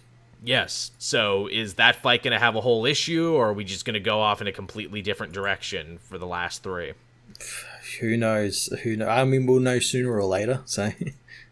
I mean, so much of this series has, like, defied my expectation. And Saturnine even called it earlier on, the lovers will reunite, the lovers will get together. But does that mean Apocalypse forsakes Krakoa for his wife and children? Or does Genesis forsake her children and her side and go and join the X-Men? Yeah, or they just both wash their hands of everything and go off on their own. Oh, yeah, they're like, we're not going to fight, so it ends in a tie. Fuck you, Saturnine, what are you going to do? No one wins, but no one loses, and you still have all the same problems you had when you started. Suck it. That would actually be an excellent way to stick it to her, because she's like, no, you're supposed to kill each other, though. I read it in the cards. You're supposed to do this. Yeah, well, we defy the destiny you've set down for us. Because, again, that would be a great way to show they learned. They're like, no, the only way to win a battle against you, Saturn, is to not play at all. Yeah. That's the only way you win, by not playing. Mm-hmm. So, yeah, that could be an interesting way to go. I guess we'll see. Are we getting the final 3 this week, or are they, doing 2 and then 1? No, we're getting the final 3. Nice. So that's, what are the final 3? I know there's X of Swords, Destruction, X-Men, and Excalibur? That makes sense. Yeah. All right. So, yeah, and then we can stop reading 3 X-Men books a week, though we probably still will, because they're pretty solid books. Well, I don't think they come out 3 weeks. I think they're going back to, their regular schedule, which is, 1 every now and then, 2 once a week or something. That's cool. It will be interesting now moving forward. It's like, okay, which one of these am I going to keep reading? Because I can't read them all, and they keep coming out with new ones. I want to read Agents of S.W.O.R.D., and I want to read some of these other ones they're doing, so I'll have to drop some. I'm just probably going to read them up until the fallout for the X of Swords stuff finishes. Yeah. And then move on to the next arc. And if the next arc intrigues me, I'll keep reading, but probably not. I'm definitely going to read X-Men. Mm-hmm. I'm definitely going to read Wolverine, which means I also got to read X-Force, because they're basically spiritual books. Love me some Marauders under Duggan. Hellions is super good. That's the problem. They're all fucking good. They're all fucking good. And then the other ones I will check in on periodically. Yeah. Well, it's really strange. We've had 1 New Mutants tie-in this whole event, which is really strange. That's right, yeah. And wait, and 1 X Factor too. Yeah. Because X Factor was the newest one. Yeah, and that didn't particularly factor in all that much either. No, it didn't. Ironically. Yeah, because those characters weren't even really involved, because they kind of got their own shit going on. Yeah. Yeah. So yeah, that's solid shit. There's your dose of X-Men, everyone, and there was a lot of it. And holy shit, we're almost at an hour 30, and we haven't even talked about any other books. It's gonna be one of those shows, everyone. What should we do next, Matt?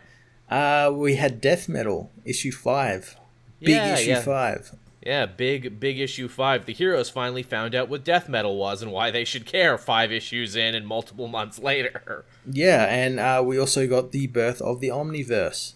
Yes, yeah, they finally gave it a name, they finally gave it a concept, and basically explained how we get there, and that is up until now, you've all been trying to use crisis energy to solve your problems, but that's wrong, because crisis energy basically knots the universe and knots time, and, keeps us from moving forward. What you really want is the anti-crisis energy, which means time is able to move freely, and the lines become untangled, and I'm like, oh, that's a pretty interesting way of explaining it.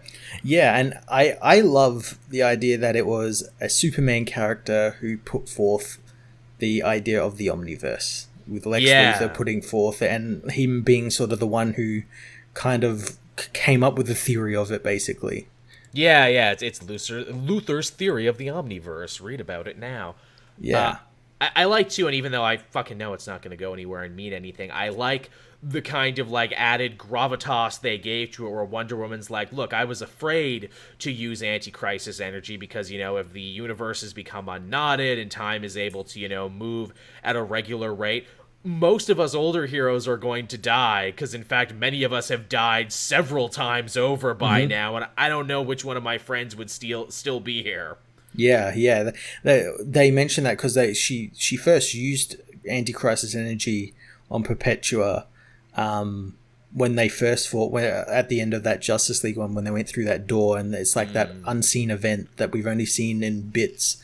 We learned the reason it didn't work is because Diana didn't believe in the truth, because as we learn, the truth is what will win in the end, and the truth is it's always been an Omniverse. which is funny because she is the spirit of truth, so that Yeah. she was having her own crisis of truth is kind of interesting. And also, as we see in other covers later, it's the death metal Wonder Woman with, like, Golden Age World War II Wonder Woman, and I'm like, okay, is this how they're going to square that circle, where it's like, okay, well, these versions of Batman, Superman, and Wonder Woman are going to die, but Batman, Superman, and Wonder Woman are, I don't know, like, forever in the Omniverse, so a version of them will always exist somewhere at some point in time. Yeah, they have to exist, basically. Because they're the anchors of this universe. I'm like, you know what, that's actually kind of cool to give the versions that Snyder has been writing since, like, his Justice League run onward a chance to die, because obviously Batman says he's already dead. That's how he was able to use the Black Lantern ring. Yep. And Superman is getting corrupted by, what was it, freaking... Anti-life, he's becoming a dark side. Yeah, he's becoming a dark side, so, like, it makes sense. And I'm like, all right, you know, that's fine. I can dig it. Yeah, and as well, it's like the Omniverse isn't something that's new, because the Omniverse existed before, and it's what I said is basically it's reverting the DC universe back to what it was before Crisis of Infinite Earths, which is the first Crisis, and the thing that kind of blocked all the other, like, infinite worlds and everything. And before that, like, literally anything could happen in the DC universe, and it was all, like, canon and everything. In fact, we see multiple Earths at the end of this. Yeah. It's kind of funny, and I will admit it's the one thing that kind of chapped my ass just a little bit about this story, where it's like, okay, you just finished a 5-issue arc where you tried to find crisis energy, and that didn't work. Okay, now we need to find anti-crisis energy. And I'm like, okay, so now we're back on another fetch quest, huh, for something completely different. Okay. Then again, where it's like, that could be anything, and it is pretty cool where Superman's like, well, we got to get all the villains on our side because we got to destroy this Earth so Perpetua can't use it as a crisis energy magnet, because our Earth is just a friggin', you know, sounding board for this shit. So to see Superman and all the other evil Supermen destroy Earth, That was pretty cool, yeah. that was pretty fucking cool. And Superman being like, look, I need your help. And we don't see it at first, but it flips around and shows all the villains. And it's like, because you're the best at destroying the Earth, guys. And they're like, he can't be fucking real. And Penguin with his rock, I've got a big his rock. sharp rock, yep, he's going to win the war. I have a sharp rock. Man, I bet that's going to come back at some point. And Yeah, that's got to be like the thing that, like, he's like saves Batman or something with a sharp rock. Perpetua gets stabbed in the eye. Sharp rock. And then Black Lantern Batman comes back with, like, all the forgotten dead Golden Age heroes who he resurrected as zombies, and it's all like a who's who. Yeah, it's a nice big, like, end game, like, page. Kind of wish they did like a splash page, because it is set out like a splash page, but it's over like 2 pages where you got to, like, flip through the book for it. Maybe we'll see it again, because again, there's only going to be like a dozen more tie-ins that I'm sure we'll see. Like, ooh, how did Batman recruit those heroes? You know, who were these Golden Age guys, etc., etc. Yeah, we still got, I think, 2 or 3 tie-ins coming up. We got the Jeff Johns book and all this really good shit coming up. Yeah, a lot of them are anthology stories, so surely there'll be something to look forward to in them. Absolutely. I of course am looking forward to the Gail Simone Green Arrow one, naturally. Maybe we'll finally learn what was in that box. man, I fucking I'm just going to assume it was the goddamn death metal. Like, it has to be. Or a shard of the death metal, because they mentioned it was broken into shards and spread throughout dimensions and reality. Because, yeah, that's the only thing that makes sense, and it makes sense that, like, Martian Manhunter would be like, look, if we ever go too far, Green Arrow, use this to literally fix the universe. Yeah, change the universe. I only trust you human, you know. Yeah, arguably the most human of all of us to try and save the universe and make it. And, you know, maybe if Ollie does get to use the Deathman, I was like, yes, I fixed the universe and made it so I have a book too. Yeah, the only thing you couldn't fix was Roy. Yeah, you couldn't fucking bring back Roy and his like daughter. The one thing that it can't do. The power is too weak to do that. Oh my god, yes, for the love of fuck, bring Roy back. I would be totally okay with that, you know, Green Arrow got one chance to rewrite the universe, and that was his do-over and his mulligan. I'm bringing Roy back. And oh look, and Roy brought his daughter back too. Cool. Also, let's de-age Emiko because she became a fucking teenager between the pages of 2 books. Apparently, like, what is it, Emiko and frickin', what is it, Wally 2 Flash hooked up at the end of Titans, and I'm like, really? That's unexpected. Okay. I mean, I wasn't reading that book, but when I was somewhat interested, it actually looked like they were more putting her and Damien together because they were both, like, assassin tykes. Yeah, yeah. I don't know, different writer, different ideas, whatever. Yeah. They're gonna forget about it in the next run because they forget about everything in Titans. If you liked it, don't worry because it won't matter. Yeah, so that was death metal, and there was a lot going on. There was, and it was all great. Yeah. What else do we have here? Oh, we had Batman 103. Yeah, a continuation of the ghost stories.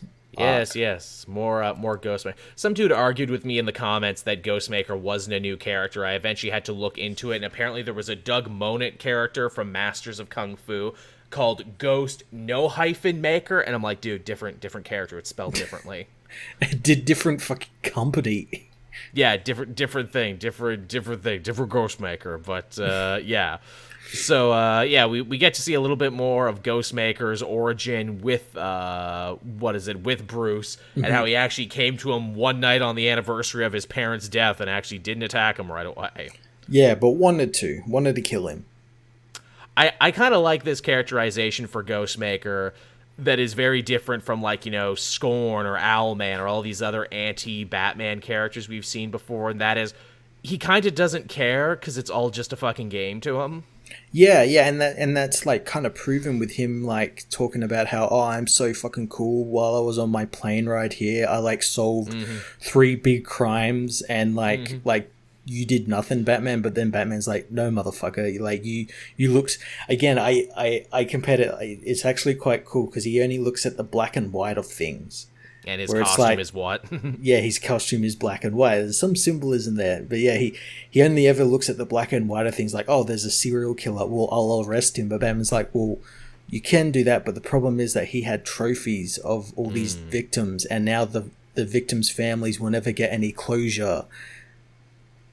Yeah, it's like stuff like that Batman thinks about. You never get to hear Batman state his case like this, and I think Tynion is really, really good at this. We saw it in his detective run, and we see it here too, especially where Batman's like, look, I don't always get it right. I am not perfect, but I am, believe it or not, the hero that Gotham City needs, because I do actually think about these things, and my mind is wired to this, and if you're an outsider looking in, I understand how you could think that maybe Gotham never gets any better. Yeah, again, it's one of those things. It's like making a fallible Batman. It's where Tom King fucked up, where his Batman was like the perfect Batman, and like knew everything. He's had a plan set up for everything. You know, I'll hit my son, and that'll be a code word for something. You know, stupid shit like that. Tynion is very good at writing a fallible Batman, and a Batman who isn't afraid to defend himself and not just be like, oh, because I'm Batman. No, like, here, I actually thought about this, and I actually have reasons for it. Tynion continues to write a very interesting Harley Quinn, too. She has a great soliloquy in this one about how, you know, she wants to do different in her life. You know, she spent so long under the thumb of Joker, under the thumb of Waller, and how, you know, she wants to, you know, do something that she wants to do. And, you know, the last thing she wanted to do was to be a doctor and help people. And she wants to go back to that, and she admits that she'll probably never be good enough for Batman standards, but, you know. Yeah, she's trying. She's genuinely actually trying, which of course makes it all the more tragic when Clown Hunter comes to murder her, even after she's given this big long soliloquy that he clearly heard but doesn't care. yeah, he doesn't care because she's, in his eyes, she's related to the Joker and she's murdered people, which means now she has to die. Which, ironically, too, Clown Hunter also acting incredibly black and white here and not seeing the shades of gray. Yeah, yep. Again, it's like that hypocrisy of Ghostmaker. Like what does him killing Clown Hunter achieve? Like, because Clown Hunter was going to do the exact same thing. You're absolutely right. These are two characters who are giant hypocrites, and killing them won't prove anything. But what is it? Ghostmaker doesn't care because again, it's all a game. It's all about racking up points and everything. Yeah, I think one-upping Bruce and everything. Literally, I think someone in my comment section said it best, where it's like, Ghostmaker is that guy who used to beat you on the street court, but then you turned pro and he's still bitching about it all these years later. Yeah, that one time. That one time I beat you. And I'm like, that's a really good way to look at it, actually. And it's all a game, and he's all, like, hung up on it and everything. And I like that, because he's not Arkham Knight, he's not Scorn, he's not all these other characters like, I have a, deep poetic reason, and, I'm tied to Gotham, too. No, man, I'm not from here. I'm not from anywhere. You don't even know my name or my face. I don't even care. Yeah. I'm just in it because I want to do it, because I think I'm better. Which is pretty solid. Yeah, it is. It really is. Yeah, so that was Batman 103, everyone. Pretty good shit. It was damn good. Yeah, all right. What else did you have, Matt? I think I have, I got two more. Cool, I had The Flash issues 765. Yes, keeping up with this. So, the continuation of with this Ring storyline with Dr. Alchemy fighting the Flash. The end of last issue, Flash lost his Speed Force thanks to Dr. Alchemy. And it's not what you think, though, because as Flash learns this issue, because he's fighting Dr. Alchemy, because Dr. Alchemy wants to transmute the Philosopher's Stone that he has, its power, into him, so he doesn't need the stone anymore. So he's trying to turn himself into a metahuman, basically. Interesting. And Flash is trying to figure out how he does that, how he's trying to achieve that, and in doing so, he lost his powers to him. And what we find out was that he didn't actually lose his powers. What the villain did was he actually transmuted Flash's ring, the light xinium in his ring, into a element that will repulse the Speed Force and sort of nullify it. And Flash, because he got the ring stolen and didn't want to take it off or anything, he never considered that it was the ring that he was wearing this whole time that was taking his powers. Right, because you had a whole other story before that about the ring and its importance and everything. I thought that was disconnected, but it's actually connected to it. Because as we learn, Trickster was working for Dr. Alchemy, and we learned that Dr. Alchemy didn't need the Flash, he needed Barry Allen, because Albert Desmond used to work with Barry. He was like friends with him as like a chemist. And he knew Barry was quite smart at chemistry and stuff like that. So he's been trying to find an element or something that will help block the power of the Philosopher's Stone that will allow him to use it safely. Because when he uses it, what it actually does is it actually transmutes his DNA so that he can access the memories of all the past users of the Philosopher's Stone. So like Simon Magus, Zosmosius, all these people throughout history. And that sounds powerful. And that's how he actually learns who Barry Allen is and how Barry Allen is the Flash, because Simon Magus has the power of foresight and saw a future where Barry Allen reveals himself as the Flash. That's pretty good, actually. Yeah. So he ends up... what he ended up doing was he ended up hiring the Trickster to play that joke on Flash where he stole the ring and everything. And when Trickster put these X-ray glasses on Barry, he had cameras implanted in Barry's eyes so he could see what Barry was doing and saw him recreate the light xinium, which he then used to shield himself from the Philosopher's Stone. So now he has the Philosopher's Stone's power without the stone. It's really complicated shit. It's really complicated. But it reads really damn well. The issue before this one didn't read very well at all. Like, it was all stilted dialogue and everything, but then it all made sense once you read this issue. And you're like, that's pretty smart. Kevin Shinnick is doing a good job of giving us something new, because we haven't had Dr. Alchemy in goddamn years. I don't even think Joshua Williamson used him, or if he did, he used him in like a background character. Yeah, you had said that, which, yeah, obviously could not be easy filling the shoes after the last guy had like 100+ issue run. Yeah, but no, it's damn cool. I'm intrigued to see what's going to happen next because Barry's now fighting a villain who's got godlike powers. He can change literally anything he wants. Hot damn. Yeah. Did you read Spider-Man this week? No, I haven't read this issue yet. Or I've like flicked through it, but I haven't read it. I'll be brief with this one, though, because it's funny. Lots of stuff happens, and yet nothing happens in this issue. like literally the big action scene is a character moving from one room to another room, but it's all these little background things that happen that actually make it like super fascinating and also answering a ton of questions people have had. Okay. So in the last issue, Kindred seemingly broke Spider-Man's neck, yeah? Yep. And as we check back in with Kindred, he's in the Osborn house, right? And we see his wife Liz, his son Normie, and we also see no Harry in the house and no Harry in the bed, which implies, okay, so this is 100% the real Harry, not an imposter, not the chameleon, not his other pre-One More Day counterpart running around. This is the real McCoy Harry. Okay. And he's basically got Spider-Man in another room that he's able to access magically.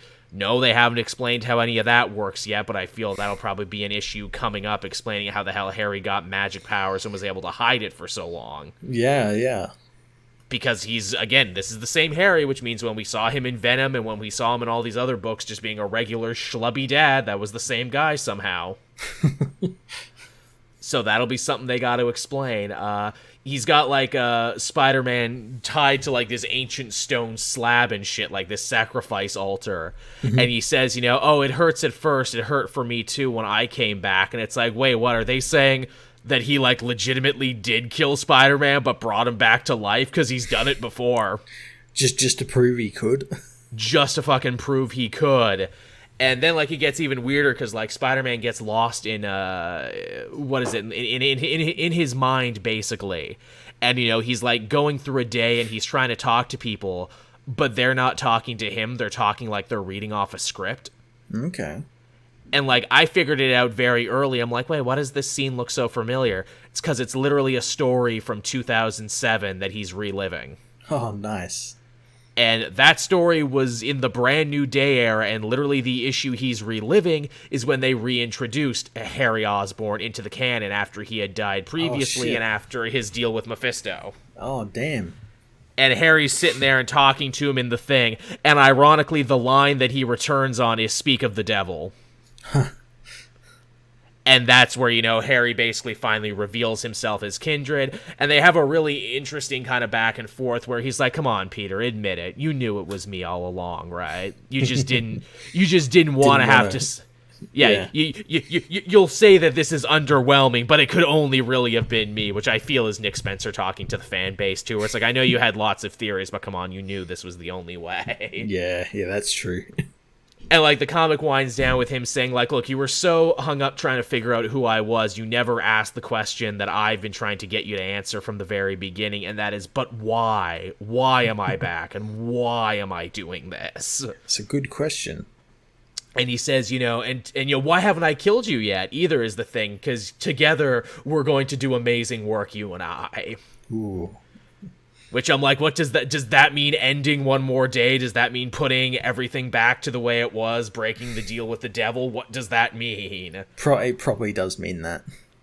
Also, he said gotcha, too, as the chat is saying, and that was kind of a famous panel from, like, his last story as Green Goblin when he did all that shit with, like, the life model decoy parents and everything. Yeah. So, like, yeah, there's a lot of references in here to, like, the greater Spider-Man mythos and, like, a lot of shit that's come before. God help you if you're reading this for the first time through and you have no context for any of this. I have a feeling there is a lot of people like that who joined in on this run, on Nick Spencer's run, and are only now just realizing, oh, I probably need to go back and read some other Spider-Man stories. This issue is basically entirely self-reference. Yeah. It's so self-referential, and even I had to go back and look and like, was that really a thing from It was a thing from 2007, okay. Damn. So that's a fuck of a thing. I wonder where Quesada and all the people behind One More Day, where they're feeling about this right now. Because obviously Straczynski walked the fuck off because he didn't want to do One More Day. I wonder how he's feeling now at the idea that everything may finally be reversed in some variety. Probably pretty happy. I would think so. Took them a long time. They stubbornly stuck to that gun for a very long time and tried retconning it away and doing a bunch of things that never quite worked. And you got to give them credit for that. They stuck with it for as long as they did. They did before they finally gave fans what they wanted. My theory that I'm still working off of, and this is how they'll probably explain it, and if I'm right, everyone owes me a Coke, is that because Peter was going to be marrying MJ again because they fell back in love despite all the odds, and he had the ring and he was ready to propose, that basically started meaning the Devil's deal started breaking down. Yes, I think that was what they were implying with it.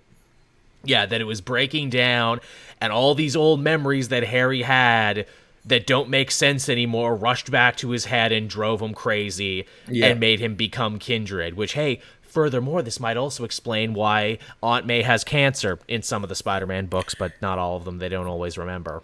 Yeah, like, this is breaking down, and there always needs to be, like, a price, so we'll give Aunt May cancer, and that kind of balances it out. Like, there's a counteract to the Devil's deal, where it's like, no, you made the deal, I'll save your aunt, you give me your marriage.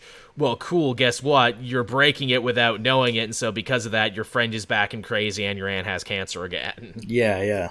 And then maybe that could be, like, a cycle, like, it just keeps happening like that.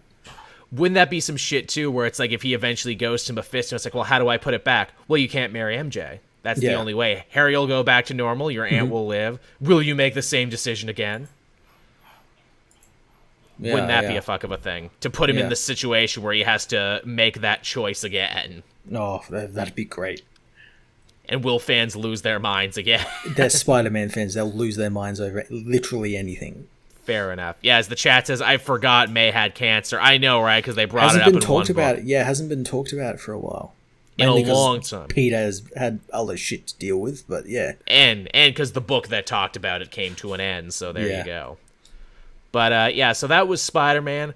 A lot of interesting stuff happening there. I know issue 60 of this shows him just like fighting Mr. Negative again, like nothing is going on. So everyone's like, wait, are they going to finish this story at the end of this, or are we just going to do something else and then coming back to it? I'd love if Spencer just does like what he did before. He built up Kindred, and then we had all these other stories just take over, and it's just like for 2 volumes you get 2 other different stories, and then he just comes back to it.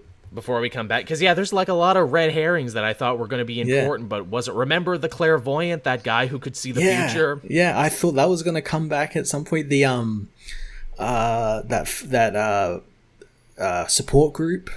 Yeah, Carly's support group. I thought that would be way more important. Friggin' Boomerang being his roommate and his other roommate dating Beetle. I really assumed that was going to be something. Yeah. Well, hell, maybe they are. Maybe they are, and we just haven't gotten there yet. Oh, yeah, when 2099 was back weirdly for a minute, though I think that really wasn't much to do with Spider-Man. Yeah, I don't think 29 books. Yeah, I don't think that Nick Spencer had much to do about that. Like, that was just the thing I think Marvel wanted. Yeah, that felt like an editorial mandate. But yeah, that was Spider-Man. It was pretty dope. It definitely seems like we're heading somewhere and heading there fast, which I like. Awesome. Yeah, and I had one more book after this. What is that? Venom. Ooh, tell me about Venom. I'm like a couple of issues behind on this. All right, so this is Venom 30. This is our last regular Venom issue before King in Black. Mm-hmm. So Eddie and his son are still trapped in this weird alternate future where Dylan became evil and took over the world. Yeah, he became Codex. He became Codex, and we actually see Codex kind of put all the pieces together this issue, because even he didn't really know what was going on, and he eventually comes to the realization, oh fuck, this kid is me from another timeline, which means, oh shit, that Venom is my dad who abandoned me because he killed himself, and is the whole reason I turned evil in the first place. Fuck, I can't wait to kill this guy. And also, evil Doc Ock is like, yo, we looked at Virus's armor. It's like an old salvaged War Machine suit. We think we can, like, backtrace the technology. We actually think we can open up a portal into 616. Oh, fuck. And take over that world. And Codex, interestingly enough, is like, that's fucking dope.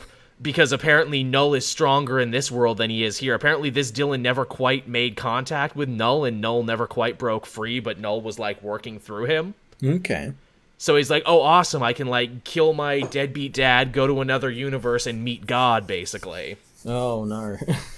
So let's do that. And, what is it? Octopus is like, yeah, I can totally build this, like, really quickly. I can build it, like, in a year.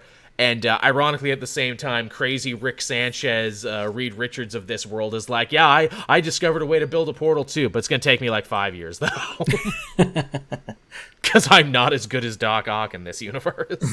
I'm more crazy. I'm more crazy than I am scientist. And you think, like, okay, this is going to lead to a giant punch-em-up. And it doesn't, because it weirdly becomes a story about letting your trauma go in a shocking and really compelling way. Because, like, what is it? When Annie, the Agent Venom of this world, finds that she's going to be stuck with them for, like, a year, she's like, well, fuck that. I don't even want them here now because they're reminding me of the son and the husband that I lost. Mm-hmm. And Dylan basically has to show her, like, look, I can touch your symbiote and it doesn't die. I'm not that kid. And also, you were so caught up in your own bullshit, you didn't think maybe I like the idea of having my mom back. Yeah. What does Dylan think of all of this? Exactly, and that basically pushes her enough to be like, okay, you know what? We can't wait all this time for the shit to be built. We're just going to break into Codex's lair and we're going to take his machine. Is what we're going to do, and they get into a big, awesome fight, and Eddie refuses to hit Codex. He refuses to do it, and the symbiote kind of grabs him and holds him, and essentially, Dylan wins the day by combining their two sets of memories, so you basically have one ultimate Dylan who had his mother in his life and his father in his life, and that breaks Codex's control over him. Oh, that's cool. Yeah, literally, love wins the day, and they break it down by saying, why? Because we're all stronger together. Oh, that's cool. And very true to the symbiote. And I'm like, oh, holy shit, did Eddie Brock develop as a character because he didn't solve this problem with violence and taught that to his son? He didn't solve the problem with violence? He's not allowed to do that. He's stuck in the 90s. Yeah, wow, did he actually grow and develop? And was this a story about how being a good father paid off because his son made the right choice? What? And, then they stay in that world for a year, and Eddie grows his hair and his beard and gets a new hand and everything. Oh, nice. And then they come back to the 616 universe just as King in Black is starting, and all the stars are gone from the sky. Oh, no.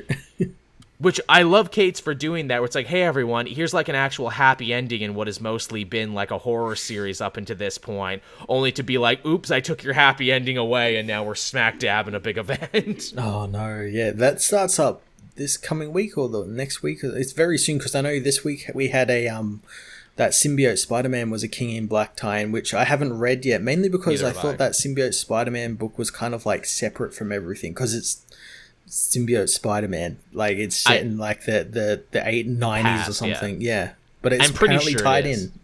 I'm pretty sure it is. I'm pretty sure this is just their way to try and move more copies of that. I didn't think King in Black started till December, but I guess it'll be December before we know it.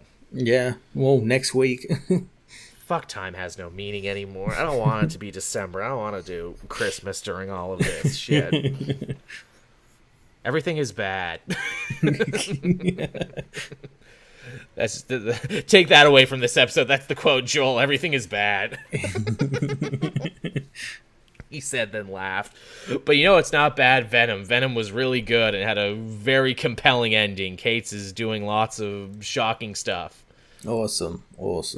And building characters and ideas and payoffs, and I enjoy it. Nice. How many more books did you have, Matt? I didn't have any more. Okay, there you go. So, yeah, I guess we'll start winding down the show then, everyone. Thank you so much for coming and listening to us, giving up your Sunday night. We always appreciate it. We hope in these trying, fucked up times we can, make you laugh. We can distract you from a little bit. I know our longtime fan there, KT, said he actually went for a coronavirus test today, and he's like, please distract me while I wait for my results. Oh, yeah. Hopefully they come back negative. Yeah, I'm like, can do, buddy. We can do that. We can help you out. So, yeah, thank you, everyone. We really appreciate it. As always, if you're a patron, you'll get to listen to this before anyone else in audio and video format. You become a patron for as little as $1 a month. I keep saying we're going to put up the Patreon list, and we really should. Maybe that should be our New Year's resolution. We got to start, actually putting the Patreon's names up. Well, if you send me them, I can put them on the end of the videos. All right. That's it. I'll have to start doing that. Anyone who gets in now will be sure to be part of the first list of people that we put up on screen at the end of the show when we give our thanks to everyone. Yeah. I think Capes and Quest is coming back this week, so if you're listening to this on YouTube on Wednesday, that means, of course, we'll be doing it the next day on Thursday, so check that shit out if you like. Awesome. So there's some good stuff. I was going to say any new projects or anything coming up, but no one has any new fucking projects now. There's nothing going on. No. It's coming to that time of the year where everything starts winding down. Yeah, winding down. Nothing's gotten started since March. It has been like that since March, but yeah.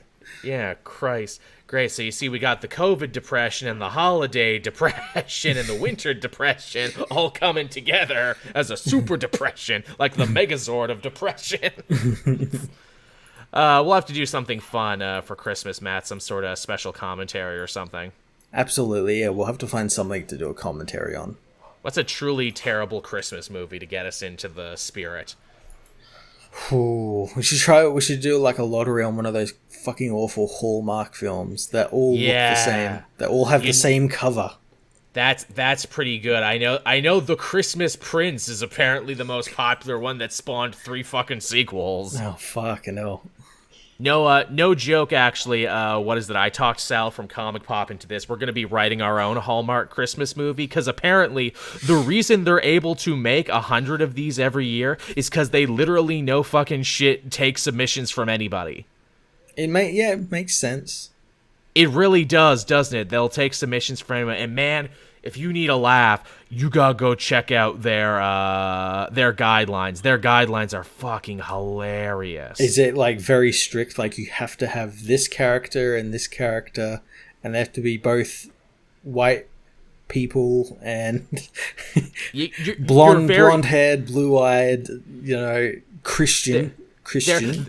They're not so obvious about it, but you're pretty close, actually. They're like, we prefer stories set in America about young, driven women and themes of religion and spirituality. Doesn't matter which one, but yes, we prefer religious messages. I'm like, I didn't think Hallmark was a religious company, but all right, fair enough. And then what was the other one there? We don't like themes of infidelity or violence and everything. No magic, but we are open to the concept of time travel. No, really. That's in there. We are open to the concept of time travel. And I'm like, what the fuck are you, Hallmark? What are you even? Which, again, I'm just like, okay, so I can't have action, but I can't have time travel. Time travel action. Time travel action. How do we make that work? Ooh, what is there? Detective and sleuthing is fine, but no super heroics or anything. And I'm like, oh, that's a shame. So I can't do the Christmas Man story that I've wanted to tell for so long. I can't have Santa Claus fights crime on the side. A lot of it, though, sounds like it's we can do all this, but we have a budget of $20. That's the other thing, too, where they don't say it, but it's look, it doesn't matter what you pitch to us. This is going to be made on a shoestring budget, so gotta worry about that. And also, you gotta keep it in the Christmas realm. And I'm like, all right, so let's just put all these things in a blender. I no joke, someone said the word, they were trying to say Christmas present to me, but they said the word Christmas president, and I'm like, oh, fuck me, that's the movie right there, Christmas President. Santa runs for president. Exactly. How do we make it work? Is the president someone who falls in love on Christmas, or do they get a president for Christmas and they fall in love? How do we make this work? And I'm like, fuck it, we can make this work. We can figure it out. And then they time travel because Jesus comes to them. Yeah, they time travel with Jesus back to the first Christmas. Yes, really? So Jesus can attend his own birthday. He's one of the three wise men. The Christmas present. I love you, Christmas president. And of course, because, Sal is super quick on the draw, when I said the word Christmas president, he quickly threw out "Hail to the Wreath," and I'm like, fuck it, there's the tagline. This shit writes itself. Christmas president, hail to the wreath, coming 2021. Get ready, everyone. Yeah, it does sound like a mess. They all sound like a mess, Tevia. That's the point. Santa. Which means they'll probably be a success in, I don't know, the Bible Belt or something. Which is where they are. It's like, divorced moms and aunts and everything. They're the only one watching Hallmark every night. Yeah, people hopped up on the wine and the Xanax at 3 o'clock in the afternoon. Which I like that as a writing challenge, where I'm like, all right, let me write the perfect movie for them. Because apparently those Christmas Prince movies that did so well, the lady who wrote it, like, before she wrote those movies, she, like, tried to be a very serious journalist, so she had, like, a lot of hard-hitting documentary pieces and short films, and then out of the blue, it's like Christmas Prince 1, Christmas Prince 2, Camp Christmas, Safari, and I'm like, so she saw what was making her money. I love finding things like that. It's like, this person made, like, World War II documentaries about the rise and fall of Hitler. And here's one, they're doing, like, they're the cameraman on Dance Mums now. Yeah, I know, where it's like, you thought you had a real career, and then you're like, fuck it, gotta get paid in the shade. Which, hey, I'm fine with that. I mean, goddamn Kenny Hotz, man, he started covering the Gulf War and shit. Hey, it worked for him. Yeah, it did work for him. Pandemic was all right, but I wanted a little more. That's my only problem, is like, can it keep going for another hour, please? Well, if more people watch it, it'll keep going. That's the hope I get. So, all right, everyone, we're going to end the show for real now, everybody, we swear. Thank you for enjoying this little tangent as much as we enjoyed, and we'll talk to you all next time. See you, everyone. Bye-bye.